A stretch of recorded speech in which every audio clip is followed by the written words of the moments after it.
దేవుని పరిశుద్ధ నామానికి స్తోత్రం కలుగాక. ప్రభువైన యేసుక్రీస్తు వారి పరిశుద్ధ నామములో మీ అందరికీ శుభాకాంక్షలు తెలియజేస్తున్నాను. దేవుడు మిమ్మల్ని, మీ కుటుంబములను, మీ కలిగిన సమస్తమును ఆశీర్వదించి అభివృద్ధిపరచును గాక. ప్రార్థన చేసుకుని నేటి ధ్యానాంశాన్ని ప్రారంభించుకుందాం. ప్రేమగల మా పరలోకపు తండ్రి, నీ పరిశుద్ధ లేఖనాన్ని మేము ధ్యానం చేస్తుంటుండగా ప్రభా, ఈ పరిశుద్ధాత్మ సహాయాన్ని మాకు తోడుగా ఉంచి మమ్మల్ని సర్వసత్వంలోకి నడిపించమని ప్రార్థిస్తూ మా ప్రభువును ప్రియరక్షకుడైన యేసయ్య పరిశుద్ధ నామములోనే బ్రతిమలాడి అడిగి వేడుకుంటున్నాము తండ్రి. ఆమేన్. దేవుని పరిశుద్ధ నామానికి స్తోత్రం కలుగాక.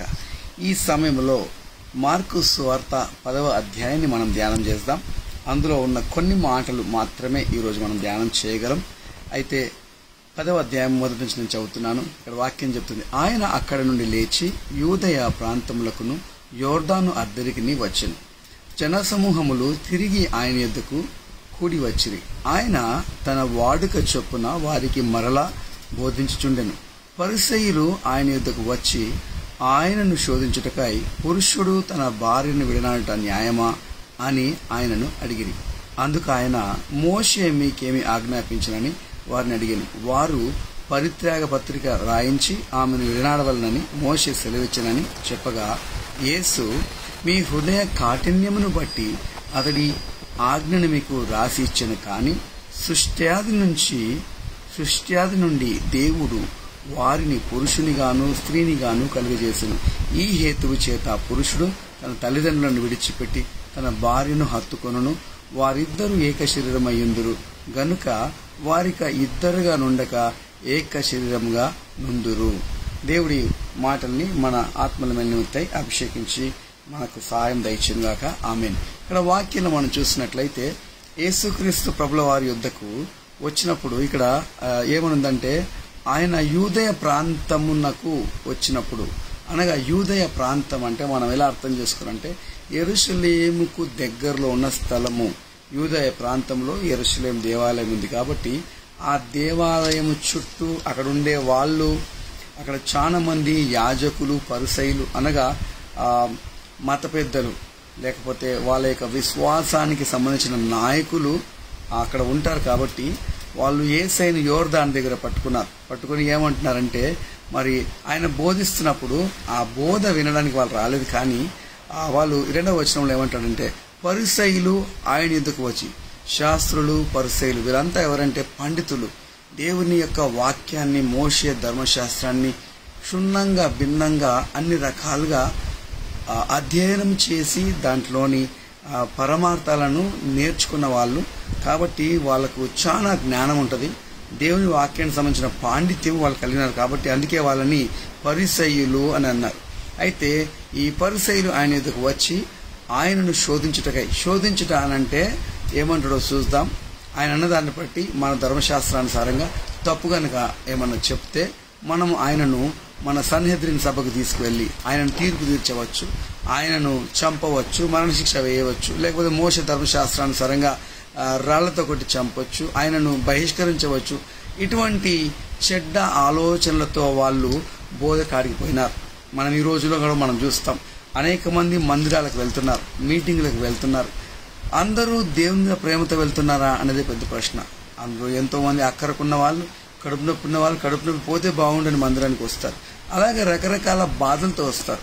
మరి ప్రతి మనుషునికి మానవులలో అపవాది యొక్క ప్రభావితమైన వాళ్ళు, అపవాది చేత బాధించబడే వాళ్ళు, పీడించబడేవారు ఎవరైనా సరే ఏదో ఒక సమస్య, శరీర సమస్య కావచ్చు, మానసిక సమస్య కావచ్చు, ఆధ్యాత్మిక సమస్య కావచ్చు, ఏదో ఒక సమస్య అపవాది చేత వాళ్ళు కలిగి ఉంటుంది. కాబట్టి మందిరానికి వెళ్తారు. కానీ ఈ యొక్క పరిసయ్యులు ఎందుకు వెళ్లారంటే, వాళ్ళకున్న సమస్యల పరిష్కారం కొరకు వెళ్ళలేదు యేసయ్య దగ్గరికి. ఎందుకు వెళ్లారంటే ఆయనను శోధించడానికి. అంటే బోధకునికే శోధకుడైన వాళ్ళు వీళ్ళు. అంటే బోధకుని శోధించడానికి, అనగా యేసు ప్రభువుని శోధించడం అంటే బంగారాన్ని కాల్చినప్పుడు దాన్ని శోధించడం అంటే అందులో ఉన్న మస్ట్ అంతా వెళ్ళిపోతుంది. అంటే ఇబ్బంది పెట్టే పరిస్థితులు, కాల్చే పరిస్థితి, అనగా అతన్ని ఏదో ఒకటి చేసి ఇరుకున పెట్టి ఆయనకున్న జ్ఞానాన్ని తెలుసుకుందాం. ఒకవేళ తప్పు కనుక నోరు జారి ఏదైనా పలికేయడానికో ఆయనను మనం ఇబ్బంది పెట్టేసి కేసు పెట్టేద్దాము, ఆయనను అంతర్మందిద్దాం అనే దురుద్దేశంతో వచ్చారు. ఎందుకంటే ఒక ఆయన వచ్చాడు, సమాజ మందిర అధికారి అని దాని పేరు. యోహాను సువార్త 3వ అధ్యాయంలో రాత్రి వేళ నికోదేమస్ అనేవాడు యేసయ్య దగ్గరికి వచ్చాడు. ఎందుకు వచ్చాడంటే అయ్యా నిత్య జీవం పొందాలంటే నేను ఏం చేయాలా? సద్బోధకుడు అని యేసయ్యను చక్కగా అడిగాడు. వీళ్ళు అలా అడగట్లేదు. వీళ్ళు ఎందుకు వస్తున్నారు యేసయ్య దగ్గరికంటే ఆయనను శోధించడానికి. యోహాను సువార్త 8వ అధ్యాయంలో కూడా మనం చూస్తాము. అనేక మంది ఒక పాపం చేసిన స్త్రీని మరునాడు ఉదయం యేసయ్య అక్కడ దేవాలయంలో బోధిస్తున్నప్పుడు చాలా మంది ఒక స్త్రీని రాత్రి వ్యభిచారం చేయగా పట్టుకొని ఆమెను అరెస్ట్ చేసి ఆమెను పట్టుకొని యేసయ్య దగ్గరికి తీసుకొచ్చారు. ఆయన వాక్యం చెప్తుంటే వాక్యం వినడానికి రాలేదు.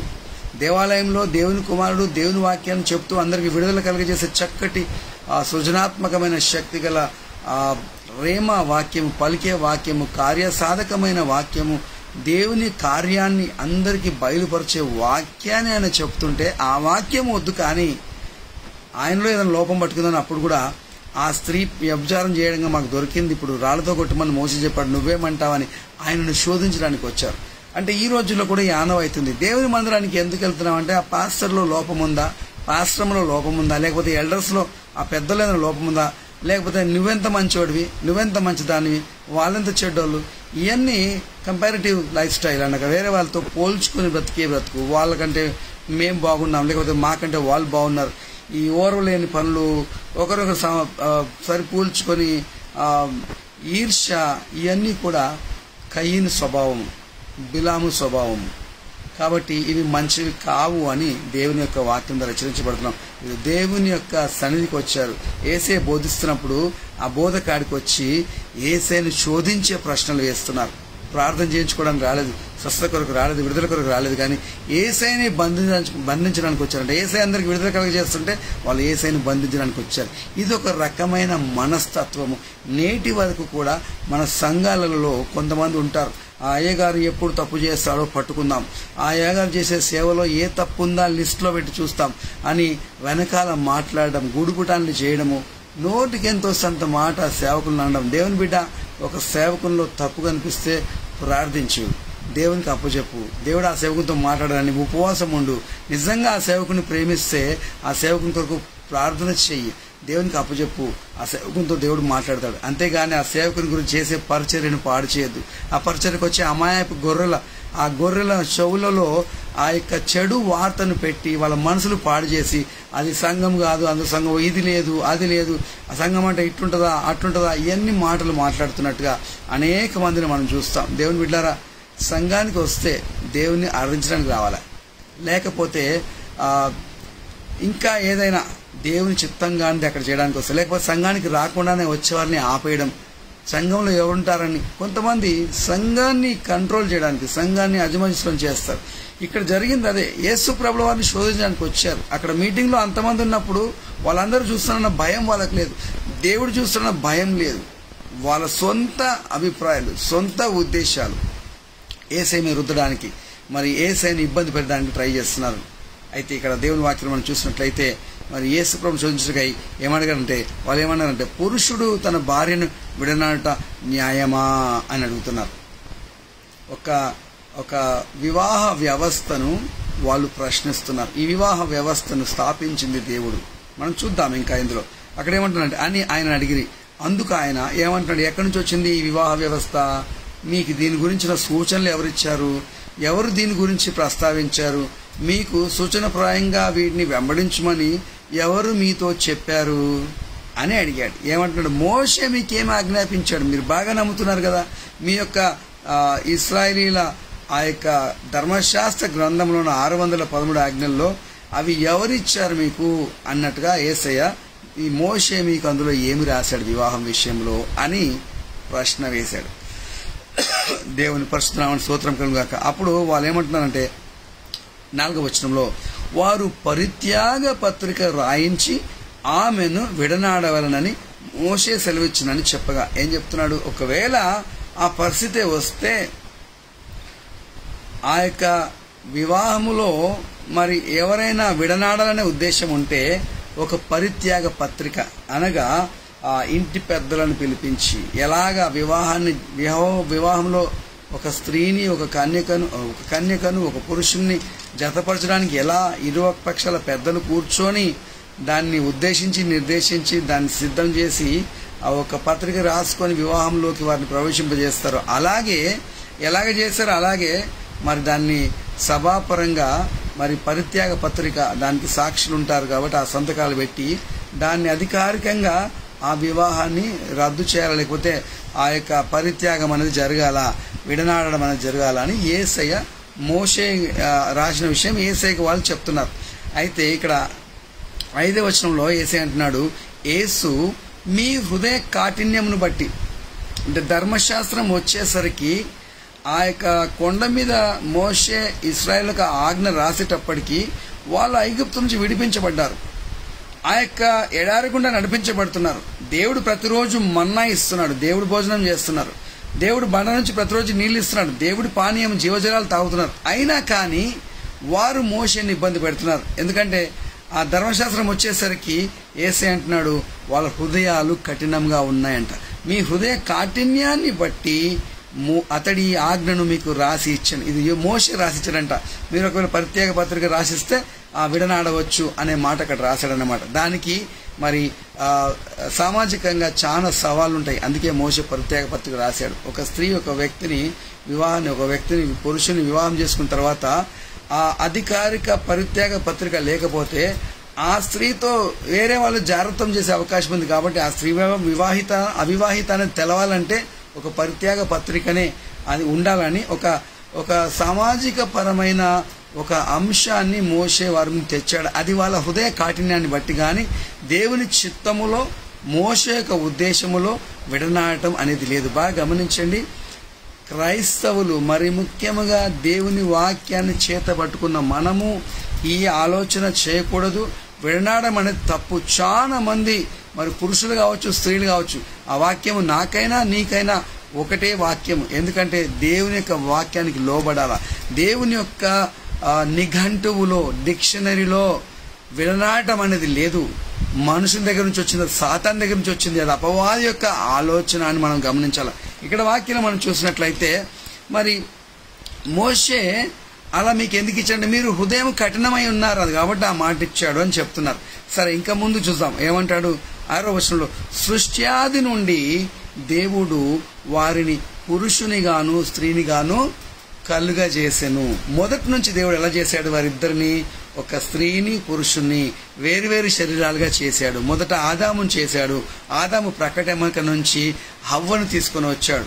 తర్వాత వాళ్ళిద్దరిని ఏక శరీరం కమ్మని, శారీరకంగా వాళ్ళు ఏకం కావాలని దేవుడు ఉద్దేశించి వారిని కలిపి మీరు ఫలించి విస్తరించి భూమిని నిండించి అభివృద్ధి పొందమని దేవుడు వాళ్ళకి ఆజ్ఞ ఇచ్చాడు. దేవుని బిడ్డలారా, ఈ వివాహ వ్యవస్థను స్థాపించింది, ఉద్దేశించింది దేవుడు. ఇది ఆదాము ఆలోచన కాదు, ఇది సాతాను ఆలోచన కాదు, ఇది అవ్వ అప్పటికి లేనే లేదు. అక్కడ జంతువులన్నీ జతలుగా మరి అవి కలిసినప్పుడు దేవుడు ఆ జంతువులను చూసి ఆయనకు సాటి అయిన సహాయము లేదని ఎంచి దేవుడు ఏమంటున్నాడంటే, నరుడు ఒంటరిగా ఉండుట వానికి మంచిది కాదు. బాగా వినండి దేవుని బిడ్డలారా, నరుడు ఒంటరిగా ఉంటా, ఒక నారి, ఒక స్త్రీ, ఒక కన్యక మరి వివాహ వయస్సు మరి అసలైన వయసు వచ్చిన తర్వాత, యుక్త వయసు వచ్చిన తర్వాత ఒంటరిగా ఉండడం మంచిది కాదు అని వివాహ వ్యవస్థను దేవుడు తీసుకొచ్చి వివాహ వ్యవస్థ ద్వారా ఫలించడం, గర్భఫలము ఫలించడము, అభివృద్ధి కావడం, అలాగే భూమిని విస్తరించడం, దాన్ని లోపరుచుకోవడం అనే ఆశీర్వాదాలన్నీ కూడా ఈ యొక్క వివాహ వ్యవస్థకు దేవుడు జోడించినట్టుగా మనం చూస్తున్నాం. కాబట్టి ఈ సందేశాన్ని ఈ అరగంట సమయంలో మరి నేను కొంచెమే పంచుకుంటాను. కానీ దేవుని చిత్తమైతే మరుసటి వారంలో ఇంకా మిగతా ఈ విడనాడటం గురించి ఇంకా లోతైన కొన్ని విషయాలు నేను మాట్లాడ ఆశపడుతాను. ఎందుకంటే అన్యుల సంగతి నేను మాట్లాడను, కానీ క్రైస్తవ ప్రపంచంలో క్రైస్తవులను ఆత్మీయంగా హెచ్చరించడానికి భారంతో ఈ మాటలు చెప్తున్నాను. ఈ రోజుల్లో చాలా మంది వివాహాన్ని గణపరచట్లేదు. ఎబ్రియలకు రాసిన పత్రిక 13వ అధ్యాయంలో మనం మొదలు చదువుకుంటా పోతే 3వ వచనం ఏముంటుందంటే, వివాహము అన్ని విషయంలో ఘనమైనది, పాన్పు నిష్కల్మషముగా ఉండవలను, దేవుడు వ్యభిచారులకు మరి వేశ్యాసాంగులకు ఏం చేస్తాడంట, తీర్పు తీరుస్తాడంట. కాబట్టి మరి ఎవరైతే వివాహములో ఉన్న తర్వాత పరపురుషుని గాని పరస్త్రీని గాని, తన భర్తను గాక వేరే భర్తను, తన భార్యని గాక వేరే వాళ్ళను మరి ముట్టుకుంటే, వారి జోలికి వెళ్తే దేవుడు వాళ్ళకు తీర్పు తీర్చని వాక్యం చెప్తుంది. మరి ఇక్కడ మరి యేసు ప్రభుల వారు ఇంకా మత్తయి సువార్త కూడా చెప్పినట్టుగా మనం చూస్తాం. మరి మరుసటి సందేశం మనం చూస్తాం. మరి ఏ సందర్భాలలో ఎవరు మరి విడిపోతారు, ఎవరు విడిపోవచ్చు అనే విషయంలో యేసయ్య చెప్పాడు. కానీ దాంట్లో కూడా ఈ విడిపోయిన వారి విషయంలో, ఈ వివాహ వ్యవస్థను పాడు చేసే వాళ్ళ విషయంలో దేవుడు ఖచ్చితంగా తన యొక్క తీర్పు మాటలు చెప్పినట్టుగా మనం చూస్తున్నాం. అయితే ఇక్కడ ఏమంటాడంటే, మరి దేవుడు వారిని పురుషునిగాను స్త్రీనిగాను కలగజేసెను. ఈ హేతువు చేత పురుషుడు తన తల్లిదండ్రులను విడిచిపెట్టి తన భార్యను హత్తుకొనును. ఎవరిని విడిచిపెట్టాను? చిన్నప్పుడు అమ్మ నాన్నతో పెరిగినవాడు ఒక యుక్త వయసు వచ్చిన తర్వాత వివాహమైనప్పుడు తన తల్లిదండ్రుల మీద ఆధారపడడం విడిచిపెట్టి తన భార్యను హత్తుకుంటాడు, తన భార్యతో ఏక శరీరం ఉంటాడు. అప్పుడు తనకు కలిగిన పిల్లలను, తన భార్యను తాను పోషించుకోవాలా. తాను ఇంకా తల్లిదండ్రుల మీద ఆధారపడాల్సిన అవసరం లేదు. అంటే తనకు పోషకుడుగా, తన కుటుంబానికి ఒక పతిగా, అనగా కుటుంబ అధిపతిగా, లేకపోతే మరి కుటుంబం యొక్క యజమానిగా ప్రవర్తించాల. కాబట్టి భర్త యొక్క బాధ్యత తాను సంపాదించి తన భార్యను పోషించాలి. ఒకవేళ భార్య కూడా సంపాదిస్తే సంతోషమే, కానీ సంపాదించకపోతే మరి ముఖ్యమైన బాధ్యత ఎవరిదంటే మనం చూస్తున్నాము బైబిల్లో కానీ, లేకపోతే ఈ లోకంలో మనకున్న ప్రజా ప్రభుత్వాలలో చూసినట్లయితే కూడా మరి స్త్రీని పురుషుడు పోషించుకోవాలి. ఎందుకంటే తన యొక్క శరీరంలో బలీనమైన ఘటన కాబట్టి ఇబ్బంది పెట్టకుండా భార్యను ఇంట్లో కూర్చోబెట్టి చాలా మంది మరి ప్రేమతో భార్యను పోషించే వాళ్ళు ప్రపంచంలో లేకపోలేదు. కాబట్టి దేవుని బిడ్డలారా, ఇక్కడ ఒక విషయాన్ని ఏం చెప్తానంటే, మరి పురుషుని యొక్క బాధ్యత తన భార్యను పోషించాలా, పాలించాలా, అలాగే తన కుటుంబాన్ని సరిగా చూసుకోవాలా, తన కుటుంబాన్ని దేవుని దగ్గర చేర్చుకోవాలా. యెహోషువ అంటున్నాడు, నేను నా ఇంటి వారును యెహోవాను సేవించదము. ఈ వివాహ వ్యవస్థ గురించి మనం మాట్లాడుకుంటే ఆదికాండములో 2వ అధ్యాయం 3వ అధ్యాయం, లేకపోతే మొదటి నుంచి 2-3 అధ్యాయాలు మనం చూస్తే ఈ వివాహ వ్యవస్థను దేవుడు ఉద్దేశించడం మనం చూస్తున్నాం. ఆదికాండంలో మొదట్లోనే ఈ వివాహ వ్యవస్థ ఉన్నది. తర్వాత మరి నూతన నిబంధనలు కూడా లూకా సువార్త 1వ అధ్యాయం 2వ అధ్యాయంలో, మరి మత్తయి సువార్త 1వ అధ్యాయం 2వ అధ్యాయంలో కూడా వివాహ వ్యవస్థను, యోసేపు మరియలను వాళ్ళని దేవుడు జతపరిచిన విధానాన్ని చూస్తాము. వారిలో నుంచి యేసు ప్రభుని మనకిచ్చినట్టుగా కూడా మనం చూస్తాం. మరియమ్మ గర్భము కనికై ఉండగా పరిశుద్ధాత్మ ద్వారా గర్భం పొంది మరి యేసయ్యను ప్రపంచానికి అప్పచెప్పినట్టుగా, మరి యోసేపు పెంచిన తండ్రిగా మరియమ్మను చేర్చుకున్నట్లుగా మనం చూస్తాం. కాబట్టి నూతన నిబంధనలో కూడా ప్రారంభ దశలోనే వివాహం గురించి దేవుడు మాట్లాడాడు.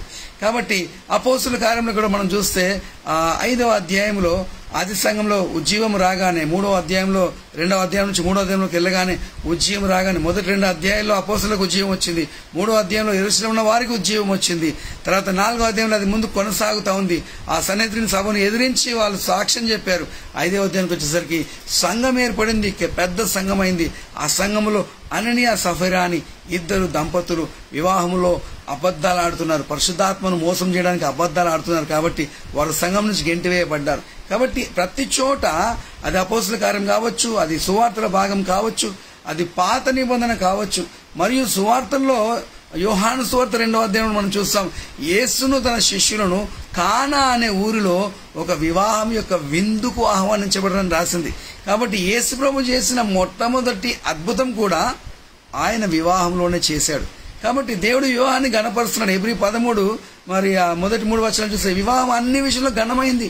ఆ వివాహంలో పాన్పు నిష్కల్మషంగా ఉండాలి. భార్య భర్తలు ఇద్దరు పరిశుద్ధంగా ఉండాలి. పరిశుద్ధంగా ఉండడం అంటే భార్య తన శరీరము తన భర్తకు మాత్రమే, భర్త తన శరీరం భార్యకు మాత్రమే.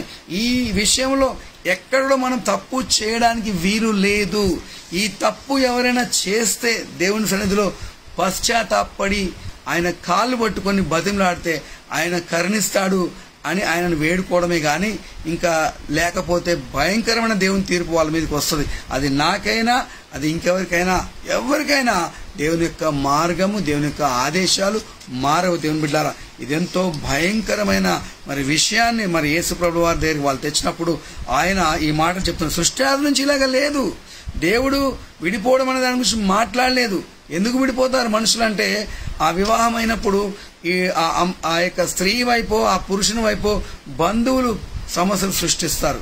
వాళ్ళు మాట్లాడిన విధానం, లేకపోతే వాళ్ళిద్దరిలోనే మరి భర్త మీద వాళ్ళ ఏకాగ్రత ఉండకుండా ఇంకా దీని మీద ఎక్కువ ఆశపడి మరి వాళ్ళకి స్తోమతకు మించిన ఖర్చులో పడి స్తోమతకు మించిన ఆశలు పడి సంపదన కొంచెమే ఉండి ఎక్కువ ఖర్చులో పడి అప్పుల పాలై ధనాపేక్ష కలిగి దేవుణ్ణి విడిచిపెట్టి కుటుంబ ప్రార్థనలు లేక లోకంలో పడిపోయి లోకాశల మీద పడి శరీరాశ నేత్ర జీవనంలో పడ్డప్పుడు ఆ కుటుంబంలో మొదట వచ్చే ఆ యొక్క క్రాక్స్ అనగా ఆ యొక్క విభేదాలు, ఆ కూలిపోవటాలు ఎక్కడి నుంచి మొదలవుతాయంటే వివాహం నుంచి వస్తాయి. ప్రతి చెడు భార్యాభర్తల మధ్యలో జరిగిన ప్రతి పాపపు పని అది నేరుగా వివాహ వ్యవస్థ మీదకే వస్తుంది. కాబట్టి దేవుని బిడ్డలారా, ఈ వివాహ వ్యవస్థను మనం ఎలా గౌరవించాలంటే ఇది నాకు దేవుడిచ్చిన వివాహము, ఈ నా భార్య, ఈ నా భర్త, దేవుడిచ్చిన భార్య అని భయముతో, జ్ఞానముతో, ఓపికతో, దీర్ఘశాంతముతో ఒకరేడిలో ఒకరు ప్రేమ కలిగి వివాహాన్ని కాపాడుకోవాలా. మరి మొదటి పేతురు గ్రంథంలో మనం చూస్తాము, అక్కడ 3వ అధ్యాయం 7వ వచనంలో జీవమనే కృపావరములో మీ భార్యలు పాలిభాగస్తులని మీరు ఎరగాలంటాడు పేతురు. అపోస్తలుడైన పేతురు సంఘంలో పురుషులకు కూడా చెప్తున్నాడు, జీవమనే ఆ కృపావరంలో దేవుడు మీకు ఇచ్చిన ఆ రక్షణ అనే కృపావరంలో మీ భార్యలు పాలివారని చెప్తున్నాడు. కాబట్టి దేవుడు వారిద్దరు ఏక శరీరం అంటారని చెప్తున్నాడు. ఇక్కడ యేసు ప్రభువు ఏమంటారంటే 6వ వచనంలో సృష్ట్యాది నుండి దేవుడు వారిని పురుషునిగాను స్త్రీనిగాను కలగజేసెను. ఈ హేతువు చేత పురుషుడు తన తల్లిదండ్రులను విడిచిపెట్టి తన భార్యను హత్తుకొనును, వారిద్దరూ ఏక శరీరమైందురు గనుక వారిక ఇద్దరుగా నుండక ఏక శరీరంగా ఉందురు అని చెప్తే ఇది దేవుడు పెట్టిన అద్భుతమైన ఒక క్రియ అని చెప్పాలి, లేకపోతే దేవుని ఉద్దేశం అని చెప్పాలి. ఇది మనుషుల కొరకు చేసిన అద్భుతమైన ఇది. కాబట్టి ఇందులో శరీరాలు ఏకమవుతున్నాయి. కాబట్టి ఆ 2 శరీరాలే వాళ్ళ జీవితకాలం అంతా ఏక శరీరంగా ఉండాలి. కానీ అందులో ఏ ఒక్క భాగమైన స్త్రీ శరీరమైన పురుషుని శరీరమైన ఇంకా ఆ వివాహంలో తన భార్యను వదిలి తన భర్తను వదిలి వేరే శరీరంతో కలవడానికి వీలు లేదు అని దేవుని యొక్క మాటల ద్వారా మనం హెచ్చరించబడుతున్నాం. దేవుని బిడ్డలారా, ఈ రోజుల్లో వివాహాన్ని పాడు చేసి వివాహంలో భార్యాభర్తలు సంతోషంగా ఉంటే ఓర్వలేక వారి మధ్యలో చిచ్చు పెట్టి కొండెములు పెట్టి వాళ్ళని విడగొట్టి వాళ్ళు విడిపోతుంటే అయ్యో అని మళ్ళీ వెనక్కి వెళ్ళి నవ్వుకునే ఆ యొక్క ఏమంటారంటే హేళన చేసేవారు ఈ లోకంలో లేకపోలేదు. ఇద్దరు భార్యాభర్తలు సంతోషంగా ఉంటే వారి మధ్యలో పచ్చగడ్డి వేస్తే తగినట్టుగా మరి అటువంటి వైరాలు పెట్టేవారు కూడా లేకపోలేదు. కాబట్టి దేవుని బిడ్డలారా, మన మాటలు కుటుంబాలు కట్టేవిగా ఉండాలి, కానీ కుటుంబాలు విడగొట్టద్దు. చాలా మంది అంటూ ఉంటారు, ఇంకా డైవర్స్ ఇప్పించేస్తాం, ఇంకా విడగొట్టేస్తాం అని మాట్లాడతారు. దేవుని బిడ్డ, ఎవరెవరి విడాకులకు కారణమవుతున్నారో వాళ్ళు దేవునికి లెక్కప్పు చెప్పాలి. కేవలం ఆ ఇద్దరు భార్యాభర్తలు మాత్రమే కాదు, వారి యొక్క విడగొట్టే విషయంలో ఎంతమంది పనిచేశారో, వాడు నాస్తికుడు కావచ్చు, ఆస్తికుడు కావచ్చు, వాడు జ్ఞానవంతుడు కావచ్చు, వాడు ఎంత పెద్దోడన్నా కానీ వారు ఎవరైనా సరే దేవుని తీర్పు వాళ్ళు ఎదుర్కోవాల్సి వస్తుంది. ఒక జీవితాన్ని పాడు చేసిన వాళ్ళు అవుతారు. ఆ పురుషుని మనోవేదన, ఆ స్త్రీ మనోవేదన, వాళ్ళ కడుపులో పుట్టిన పిల్లలు, మరి భార్య యొక్క మార్గం భర్త ఒక మార్గం వెళ్ళినప్పుడు పిల్లలేం కావాలా? వాళ్ళ దృష్టిలో మరి తండ్రి మీద తల్లి మీద పగ ద్వేషం పెరుగుతుంది. వాళ్ళ మనసంతా చదువు మీద ఉండకుండా మరి తండ్రిని ద్వేషించడము, తల్లిని ద్వేషించడము, ఇలాంటి నా తల్లి ఇట్లాంటిదా, నా తండ్రి ఇట్లాంటివాడా అని వాళ్ళు ఎంత చెడ్డగా ఆలోచిస్తారు, వాళ్ళు ఎంత మదన పడిపోతారు. అవన్నీ కూడా దేవుని సన్నిధిలో విజ్ఞాపనగా పోతాయి. దేవుని కోపము ఆ ఇద్దరి మీదకి వస్తుంది, ఆ భర్త మీదకి వస్తుంది, ఆ భార్య మీదకి వస్తుంది. చాలా తక్కువ మంది ఇటువంటి భయంకరమైన ఆ యొక్క ఎడబాటులో మరలా దేవుని కృపను పొందిన వారు చాలా తక్కువ మంది. దేవుని బిడ్డలారా, చాలా జాగ్రత్తగా వివాహ వ్యవస్థను కాపాడుకోవాలి మనం. కాబట్టి కొంతమంది నాకు ఇతనితో ఉండలేను, ఈమెతో ఉండలేను అని చెప్పేసి ఏవో లోకాశల్లో పడి వెళ్ళిపోయి ఏం చేసుకుంటారంటే వ్యభిచారం అనే పాపంలో పడిపోవడం. తర్వాత ఆ విడిపించిపోయిన వ్యక్తి ఆ బాధ, ఆ భార్య భర్త వదిలిపోతే ఆమె ఏడుపు, లేకపోతే భర్త ఆ భార్య వదిలిపోతే ఆయన ఏడుపు, ఆ కన్నీరు ఏసే సన్నిధికి వెళ్తుంది. ఏసయ్య పడిపోయిన వాటిని మరలా కట్టగలడు. నరుడు ఒంటరిగా ఉండడానికి వీల్లేదంటే నారి కూడా ఒంటరిగా ఉండడానికి వీల్లేదు. కాబట్టి ఏదో రకంగా వాళ్ళని స్థిరపరుస్తాడు, దేవుడు చక్కబెడతాడు. కానీ ఆ యొక్క వివాహాన్ని పాడు చేసిన వాళ్లకు దేవుడు ఘోరంగా శిక్షిస్తాడు ఈ లోకంలో. అది రోగం కావచ్చు, అది ఇంకెట్లా ఉంటుందో, కానీ దేవుడు దెబ్బ కొడితే పక్కోటి కూడా తెలియదు అలాంటి దెబ్బలు కొడతాడు. ఎందుకంటే ఆయన కోపం వస్తే ఆయన యొక్క వివాహ వ్యవస్థను పాడు చేస్తే ఆయన కోపం వస్తాయి, ఆయన శిక్షిస్తాడు. ఎందుకంటే మనం నోవాహు కాలంలో మనం చూస్తాం, మనుషులు బలాత్కారం చేస్తున్నారంట. మరి వాళ్ళ యొక్క తలంపుల యొక్క ఊహ ఎల్లప్పుడూ కేవలం చెడ్డది అని వాక్యం చెప్తుంది. అందుకే దేవుడు తాను భూమి మీద నరుని సృజించినందుకు తన హృదయంలో సంతాపమును ఉందని ఆదికాండం 6వ అధ్యాయం 5-6 వచనాలు మనం చూస్తాం. తర్వాత ఇంకా 7, 8, 9 వచనాలు చూస్తే నోవా ఒక్కడే కృప పొందారంట. అతను తన వివాహాన్ని కాపాడుకున్నాడు. కాబట్టి ఆ యొక్క పెద్ద జలప్రలయాన్ని దేవుడు ప్రణాళిక వేసినప్పుడు నోవాహుతో 3 కుమారులు 3 కోడన్లు ఆ యొక్క దేవుని యొక్క వివాహ వ్యవస్థలో వాళ్ళు స్థిరంగా నిలబడ్డారు. కాబట్టి పెద్ద జలప్రలయం తప్పించుకున్నారు. దేవుని బిడ్డ, నీవు నీ భర్త ఎటువంటి వాడైనా సరే, నీ భార్య ఎటువంటిదైనా సరే, ప్రార్థనలకు వచ్చి మనం కలుపుకున్నప్పుడు, ఆ వివాహాన్ని, ఆ కుటుంబాన్ని మనం కాపాడుకున్నప్పుడు పెద్ద జలప్రలయం నుంచి మనము మన పిల్లలు తప్పించబడతాం, నోవాహు తప్పించబడట్టుగా. కాబట్టి ఈ వివాహ వ్యవస్థను మనం ఇంకా పెళ్ళయ్యేదాకా భక్తిగా ఉండి, పెళ్ళైన తర్వాత నా భార్య కదా పడి ఉంటుంది, నా భర్తే కదా నన్ను బాగా ప్రేమిస్తాడు, ఎన్ని తప్పులు చేసినా మళ్ళీ ఏలుకుంటాడు అని విచ్చలవిడిగా తిరిగి మరి జీవితాలు నాశనం చేస్తున్న స్త్రీలు కూడా కలరు. మరి అలాగే నా భార్య నన్ను పిచ్చిగా ప్రేమిస్తుంది, ఎంత చెప్పినా నన్నే ప్రేమిస్తుంది, నేను ఎంత తప్పులు చేసినా నన్ను ఏమనదు అనుకొని విచలుడిగా తిరిగి తుదకు భార్యల్ని పోగొట్టుకున్న భర్తలు కూడా లేకపోలేదు ఈ లోకంలో. కాబట్టి దేవుని బిడ్డలారా, ఈ మాటలు ఈ యొక్క సెషన్లో కొన్నే చెప్తున్నాను. కానీ దేవుని చిత్తమైతే, మరి ప్రభువురా అక్కడ ఆలస్యమైతే ఇంకొక సెషన్ చేయడానికి దేవుడు నాకు ఆయుష్ ఇస్తే, ఆ దేవుడు నన్ను అనుగ్రహిస్తే తప్పకుండా ఇంకా మనుషుల మధ్యలో ఎడబాపు గురించి కొన్ని విషయాలు చెప్తాను. మీరు గమనిస్తే మరి బైబిల్ గ్రంథంలో ఆదికాండములో మొదట 3 అధ్యాయాల్లో వివాహం గురించి మాట్లాడుతున్నాడు. మరి లూకా సువార్తలో, మరి మత్తయి సువార్తలో మొదటి 2 అధ్యాయాలు చూసినట్లయితే యోసేపు మరియల వివాహం గురించి మాట్లాడుతున్నాడు. ఆ తర్వాత అపోస్తల కార్యంలో మొదట్లో 5వ అధ్యాయంలో మరి అననీయ సఫీరాల కుటుంబ జీవితం అనగా వివాహ జీవితం, వాళ్ళు అబద్ధాలు ఆడుతున్నారు కాబట్టి సంఘం నుంచి గెంటి వేయబడ్డారు, అక్కడ వివాహం గురించి మాట్లాడుతున్నాడు. యోహాను సువార్త 2వ అధ్యాయంలో వివాహములో కానా విందులో యేసయ్య అద్భుతం చేసి వివాహాన్ని ఘనపరచడం రాసింది. కాబట్టి అక్కడ వివాహాన్ని కనపరుస్తున్నాడు. యేసయ్య పరిచర్య కావచ్చు, లేకపోతే సంఘం యొక్క ఆది సంఘం యొక్క ప్రారంభ దశలో దినాలు కావచ్చు, లేకపోతే సువార్తల ప్రారంభంలో యోసేపు మరియల వివాహం కావచ్చు, లేకపోతే సృష్టి మొదట్లో ఆదాము అవ్వల వివాహం కావచ్చు. ఇది ఏదైనా సరే దేవుని యొక్క చిత్తం. అందుకే ప్రకటన గ్రంథంలో 9వ అధ్యాయంలో 5-6 నుంచి ఆఖరి వరకు చదువుకుంటా పోతే గొర్రెపిల్ల వివాహ మహోత్సవం, ఆ వివాహ మహోత్సవానికి ఆహ్వానించబడ్డ వారు ధన్యులు అని రాసి పెట్టుకో అని చెప్తున్నాడు అక్కడ. దేవుని బిడ్డలారా, ఈ వివాహాలన్నీ కూడా ఎందుకు పెట్టాడంటే, ఈ వివాహ వ్యవస్థను దేవుడు ఎందుకు పెట్టాడంటే, మనమందరము ఒకరోజు యేసయ్య వివాహములో మనము మరి వధువుగా వెళ్ళాలి. ఆయన వరుడైనప్పుడు మనం వధువుగా వెళ్ళాలా. అందుకే యెషయా గ్రంథంలో ఒక మాట ఉంది. అదేంటంటే యెషయా గ్రంథంలో మనం చూసినట్లయితే 54 అనుకుంటాను, అక్కడ ఒక మాట ఉంది. ఏంటంటే యేసుప్రభు దేవుడు అంటున్నాడు, మరి ఈ ఇశ్రాయేలు నేను సృజించిన వాడు నీ భర్త అనే మాటలు అక్కడ మనం చూస్తాం. దేవుని స్తోత్రం, హల్లెలూయా. కాబట్టి అక్కడ ఎంత చక్కటి మాట. దేవుడు ఇశ్రాయేలుతో ఏమంటాడంటే, నేను సృజించాను కాబట్టి నేను నీ భర్త అని చెప్తున్నాడు. ఎంత చక్కటి మాటలు దేవుడు మాట్లాడుతున్నాడు. మనం సృజించిన వాడు ఇశ్రాయేలు భర్త అని. కాబట్టి యెషయా గ్రంథం 54వ అధ్యాయంలో 5-6 వచనాల్లో ఇశ్రాయేలు నిన్ను సృజించిన వాడు నీ భర్త అంటే దేవునితో మరి ఇశ్రాయేలుకి ఇదివరకే వివాహమైంది అని చెప్పొచ్చు. కాబట్టి దేవుని బిడ్డలారా, యేసు ప్రభుల వారు ఈ లోకానికి వచ్చినప్పుడు వివాహాన్ని గణపరచాడు. ఆయన లోకరీతిగా వివాహం చేసుకోలేదు, కానీ ఆయన ఆత్మీయంగా సంఘము ఆయన భార్య, సంఘానికి ఆయన శిరస్సు.